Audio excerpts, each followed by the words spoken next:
Good evening everyone, कैसे हैं आप सब लोग। मेरा नाम है राहुल और मैं दूंगा आपको सीडीपी का प्रैक्टिस सेट, प्लस इसमें होंगे मैथ के क्वेश्चंस। तो बने रहिएगा हमारे साथ। Rahul Pandey official telegram channel है। You can join this for PDF and more information. पहला क्वेश्चन है कि जीरो का कॉन्सेप्ट कब सिखाना चाहिए, जीरो के बारे में अवधारणा कब सिखानी चाहिए। तो याद रखना, जीरो के बारे में बच्चों को कब सिखाते हैं, जब संख्या भाव की समझ विकसित हो जाए। बच्चे जब संख्या के बारे में जान जाए ना, तो उसके बाद जीरो सिखा सकते हैं। सबसे पहले जीरो मत सिखा देना कभी, तो बच्चा कंफ्यूज हो जाएगा। नहीं तो हमेशा बच्चे को 1 2 3 स्टार्ट करते हैं, जीरो का भी देखा है नहीं करते शुरुआत में। आंसर होगा डी। नेक्स्ट, बालक के विकास की प्रकृति के संबंध में कौन सा कथन उपर्युक्त है। उपर्युक्त में थोड़ा सा इसे यूं इस तरीके से लगाओ, अब शुद्ध है। देखो, विकास की गति समान होती है सब में, गलत बात। कोई जल्दी चलना स्टार्ट करता है, किसी के दांत जल्दी निकलते हैं, सबकी अलग अलग होती है गति। मगर विकास की जो क्रम होता है ना, क्रम सबका एक जैसा होता है, मगर गति लिखिए यहाँ पे, इसलिए गति अलग अलग होती है। विकास के विभिन्न पक्ष पृथक पृथक नहीं होते, एक दूसरे से जुड़े होते हैं। विकास के सामान्य कार्य विशिष्ट कार्य के बारे होते हैं, गलत बात। क्यों? विकास कैसे चलता है, सामान्य से विशिष्ट की ओर चलता है। ठीक है, पहले आप दोनों हाथों से कोई चीज़ उठाते हो, फिर आप एक हाथ से उठाते हो, फिर उंगलियों से भी उठाने लगते हो, तो ये भी गलत है। विकास गतिशील पूर्वकथनी परिवर्तनों का प्रारूप है, सही बात है। विकास के बारे में बहुत कुछ हम पहले से ही बता सकते हैं कि इस स्टेज के बाद ऐसे आएगा, बच्चा ये करेगा। ठीक है, और वुडवर्थ ने कहा था हम लोग क्या है, हमारा विकास क्या है, हेरिडिटी और एनवायरनमेंट का गुणनफल है। ठीक है, याद रखना, आंसर क्या है, डी। नेक्स्ट, इरोस और थानोटोस क्या है। तो देखो, इरोस और थानोटोस के बारे में पता है किसने बताया, ये इसको बारे में बताया सिगमंड फ्राइड ने। ठीक है, याद रखना। अब ये क्या है, मूल प्रवृत्ति है। इरोस क्या है, इरोस है आपकी जीवन मूल प्रवृत्ति। ठीक है, थानोटोस क्या है, मृत्यु मूल प्रवृत्ति। ठीक है, याद रखना। और प्रक्षेपी विधियों के बारे में भी बात किसने करी है, फ्राइड ने ही करी है। ठीक है, अब एक चीज़ याद रखना, सिगमंड फ्राइड ने क्या दिया, मनोविश्लेषणवाद, मनोलैंगिक सिद्धांत। मनोलैंगिक सिद्धांत में 5 अवस्थाएं बताई हैं, oral, anal, phallic, latency, genital. ठीक है, याद रखना, फैलिक के अंदर ये आता है इलेक्ट्रा ओडिपस कॉम्प्लेक्स। ठीक, ये भी याद रखना। अब और एक चीज़ याद है, जैसे मनोविश्लेषण बोला तो ये लगा क्या है, सिगमंड फ्राइड। अगर मैंने केवल विश्लेषण बोला, विश्लेषणवाद, तो वो युंग का है, क्योंकि युंग किसका शिष्य है, फ्राइड का। एडलर जिन्होंने क्या दिया था बताओ, ये भी इसी का शिष्य है, फ्राइड का। ठीक है, हॉर्नी, ये भी इसी का है। ठीक है, इतना याद रखना। आंसर क्या आ जाएगा इसका, आंसर आ जाएगा बी। नेक्स्ट है, इसमें से कौन सी बच्चे में कौन सी संज्ञानात्मक क्षमता दर्शा रहे हैं जब वे वस्तुओं के मानव गुण देते हैं। देखो, ये बात है पियाजे ने समझाई थी। पियाजे कहाँ के, स्विट्जरलैंड के। 4 से 12 वर्ष के बच्चों पर प्रयोग किए थे।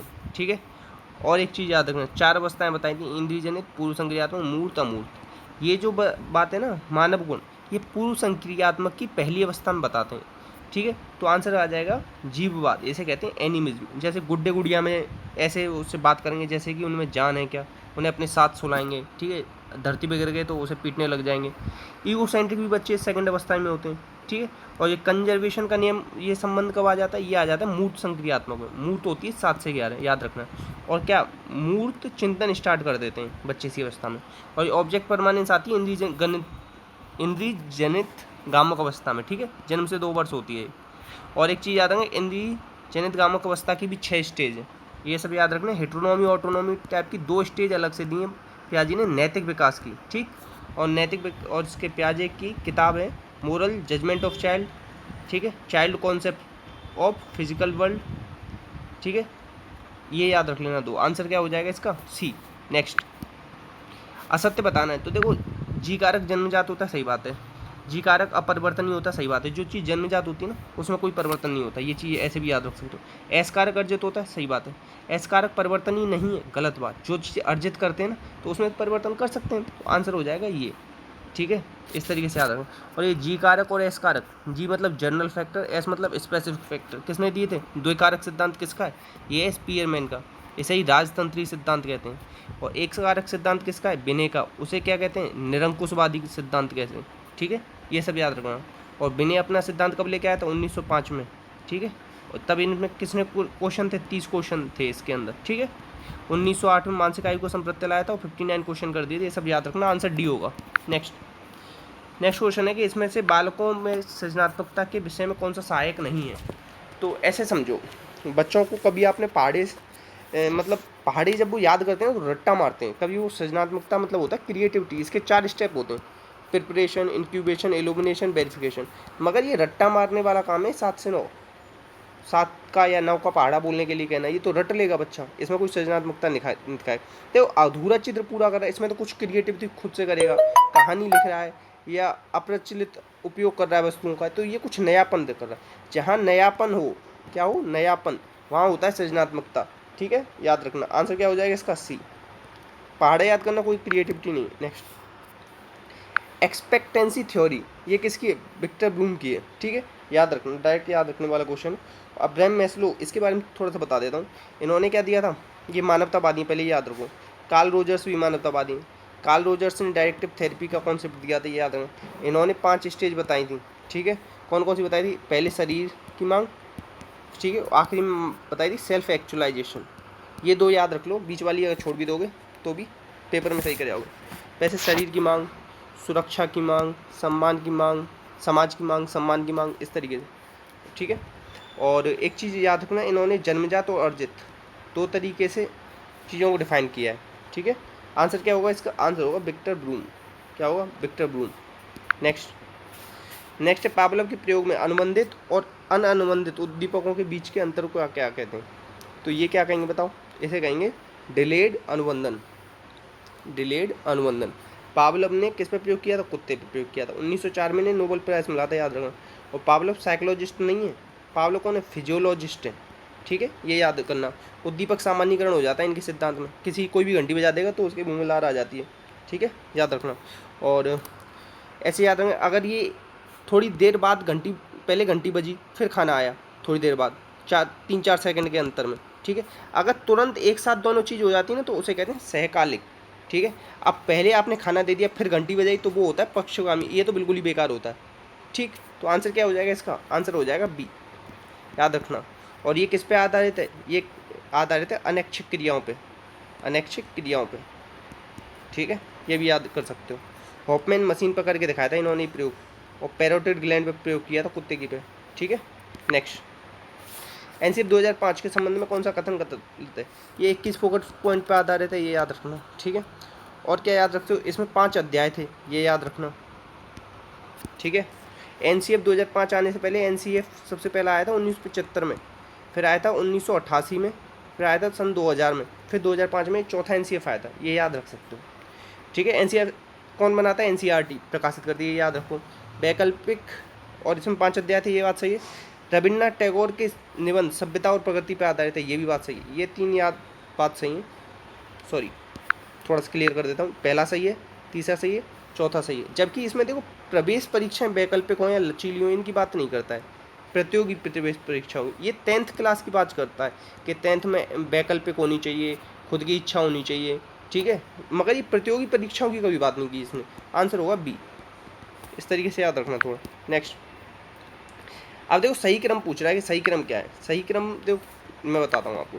सबसे पहले निदान नहीं करते, सबसे पहले उपचार नहीं करते, सबसे पहले उपलब्धि मूल्यांकन करते हैं कि बच्चे को कितना आता है। अगर बच्चे को कम आता है तो फिर हम उसका करते हैं निदान कि किस एरिया में इसे कमी दे। जैसे मैंने बच्चों का किया उपलब्धि, 100 में से 1 बच्चे के आए हैं, मतलब 40 नंबर, और बाकी सबके सही हैं। तो अब मैं इसका करूँगा निदानात्मक मूल्यांकन कि किस एरिया में कम रह गए, फिर उसके बाद करता हूँ मैं उपचार। तो आंसर क्या हो जाएगा? आंसर होगा सी। क्या होगा? सी। निदान में क्या करते हैं? डायग्नोस, कमी देखते हैं। उपचार में क्या करते हैं? आप इसका रेमेडी। ठीक है, आंसर सी है इसका। नेक्स्ट, 86वें संविधान संशोधन में बालकों को शिक्षा से संबंधित कौन से प्रावधान किए गए? तो 21 से जोड़ा गया था, सही बात है। अनुच्छेद 45 ये कहता है 6 साल से कम के बच्चों की शिक्षा पे जोर देने की बात करता है। ठीक है, याद रखना। और अनुच्छेद 51 का इसमें जोड़ा गया था एक खंड, तो ये कौन सा था? 11वां हमारा मूल कर्तव्य जोड़ा गया था। 11वां, पहले हमारी 10 कर्तव्य थे ना, तो फिर ये 11वां जोड़ा था। और मूल कर्तव्य किसकी कमेटी पे आधारित है? स्वर्ण सिंह कमेटी की आधारित पे। ठीक है, ये रूस से लिए गए। आंसर हो जाएगा डी, ये सारी बातें सही हैं इसमें। नेक्स्ट, अब देखो सीखने के प्रतिफल किस पे निर्भर करते हैं, मतलब क्या सीखा आपने। तो ये कक्षावार भी होते हैं, विषयवार दोनों होते हैं। ठीक है, आंसर हो जाएगा इसका सी। नेक्स्ट, सीसीई में ग्रेड बी से संबंधित बात कहते हैं। वो CC continuous and comprehensive evaluation की बात करता है, स्क्रीबेन, याद रखना। ठीक है, इतना याद रख लेना। अब देखो ग्रेड ए होता है, बी होता है, सी होता है। स्वतंत्र रूप से काम जो करता है उसके लिए ए, सहायता के लिए बी, और विशेष सहायता पाने के लिए सी। तो आंसर क्या हो जाएगा इसमें? बी। आंसर क्या हो जाएगा? बी। नेक्स्ट, नेक्स्ट है जीवन कौशल। देखो लाइफ स्किल्स कितनी बताई गई, लाइफ स्किल बताई हैं 10, याद रखना WHO ने, ठीक है। तो जीवन की चुनौतियों का प्रभावशील रूप से सामना करना, ये इसका मतलब है। आंसर क्या हो जाएगा इसका डी। नेक्स्ट है समग्र शिक्षा। समग्र शिक्षा की बात करते हैं अरविंदो घोष। कौन करते हैं? अरविंदो घोष। मौलाना अबुल कलाम आज़ाद, ये अपने पहले शिक्षा मंत्री हैं। कौन है? पहले शिक्षा मंत्री, याद रखना, ठीक है। अच्छा, ये हमारे पहले शिक्षा मंत्री हैं या नहीं, आप लोग कंफर्म करना एक बार, ठीक है। ये हैं या सर्वपल्ली राधाकृष्णन है? कौन है अपने पहले शिक्षा मंत्री? इन दोनों में से बताना आप लोग। नेक्स्ट, अब देखो ये कह रहा है कि अवप्रेरणा का जो सेट होता है ना, अवप्रेरणा के सही क्रम बताना कैसे होता है। सबसे पहले गोल डायरेक्टेड बिहेवियर करते हो, गलत बात। सबसे पहले आप में क्या आती है? ड्राइव। क्या आती है? सहज प्रवृत्ति, ठीक है। फिर आप गोल डायरेक्टेड बिहेवियर करते हो, फिर गोल मिल जाता है, फिर सेटिस्फेक्शन हो जाता है। तो आंसर क्या हो जाएगा इसका? बी। आंसर क्या हो जाएगा? बी। नेक्स्ट, इसमें से बताना है कि सही युग्म कौन सा नहीं है। तो सही युग्म कौन सा नहीं है? उद्दीपक अनुक्रिया सिद्धांत, एस आर सिद्धांत किसने दिया था? थॉर्नडाइक ने। RS कह दी तो स्किनर ने, ठीक है, ये तो बिल्कुल सही है। और क्रिया प्रसूत सिद्धांत BF स्किनर ने, सही बात है। और BF स्किनर कौन है? मौलिक व्यवहारवादी हैं, याद रखो। और इन्होंने रिक्त प्रणाली उपागम, इन्हीं का कॉन्सेप्ट है, ठीक है, ये भी याद रखो। क्लासिकल सिद्धांत पावलो ने दिया, सही बात है। समग्र सिद्धांत ये हल ने नहीं दिया है, ये हल ने नहीं दिया। आप लोग बताना किसी को पता हो तो समग्र सिद्धांत किसने दिया, तो आंसर हो जाएगा डी। थॉर्नडाइक ने सीखने के मुख्य नियम दिए, कितने दिए? 3। तत्परता, अभ्यास, प्रभाव, याद रखना। और बुद्धि 3 प्रकार की बताइए, मूर्त, अमूर्त, सामाजिक। और मूर्त को ही व्यवहारिक या यांत्रिक बुद्धि कहते हैं, ठीक है, और सामाजिक को ही सांवेगिक बुद्धि कहते हैं, ये भी याद रखना। आंसर हो जाएगा डी। क्या है आंसर इसका? डी। समग्र सिद्धांत हल ने नहीं दिया है। नेक्स्ट है इंट्रोवर्ट एक्सट्रोवर्ट, ये 2 तरीके के बताएं युंग ने। और युंग ने ही वर्ड एसोसिएशन टेस्ट दिया है, जिसमें 100 शब्द बताए थे। और कब दिया था? ये 1909 में, ठीक है, याद रखना। युंग किसके? सिगमंड फ्राइड के शिष्य हैं, ठीक है। स्प्रेंगर ने किताब बताइए, इसने एक किताब लिखी है, कौन सी बताइए बताओ? इन्होंने लिखाई है टाइप ऑफ मैन। कौन सी है? टाइप ऑफ मैन, ठीक है। और इन्होंने 6 प्रकार से व्यक्तित्व को बांटा है, ये याद रखना। कैनन ने सबसे पहले ग्रंथियों के आधार पर वर्गीकरण किया था। क्रेचमर की किताब है फिजिक्स एंड कैरेक्टर, ये सब याद रख लेना। आंसर क्या हो जाएगा इसका? बी। आंसर हो जाएगा बी। और युंग की एक किताब है, देखो, सामूहिक अचेतन मन का भी संप्रत्यय इसने दिया है। और द साइकोलॉजी ऑफ अनकॉन्शियसनेस, ये किताब है। अब अनकॉन्शियसनेस से और कुछ मत याद आ जाए आपको, तो इसलिए ये चीज़ याद रखना कि किसने दी ये किताब। ये किताब लिखी है युंग ने। नेक्स्ट क्वेश्चन है आपका, सीखने की वह अवधि जब सीखने की प्रक्रिया में कोई उन्नति नहीं होती तो उसे कहते हैं सीखने का पठार, ठीक है। आंसर होगा बी, सीखने का पठार, सीधे याद रख लो। नेक्स्ट, बुद्धि लब्धि निकालने का सूत्र। देखो बुद्धि लब्धि का सूत्र फाइनल सूत्र आया था 1916 में, किसने दिया था? टर्मन ने। स्टार्टिंग किसने की थी इसकी? 1912 में स्टर्न। किसने की थी? स्टर्न ने। आखिरी में 16 में आया था, टर्मन ने दिया था। आखिरी में 100 आता ही, ऐसे याद रखो। IQ बराबर MA/CA × 100, ठीक है, याद रखना। MA क्या है? मानसिक आयु। ये किसने दिया था? 1908 में दिया था बिने ने, ठीक है। और मानसिक आयु तो बिने ने दिया था, मानसिक छोड़ दो, थोड़ा सा कैटल ने दिया था एक मानसिक परीक्षण। हाँ, मानसिक परीक्षण किसने दिया था? वो कैटल ने दिया था, वो याद रखना। आंसर होगा इसका सी। नेक्स्ट,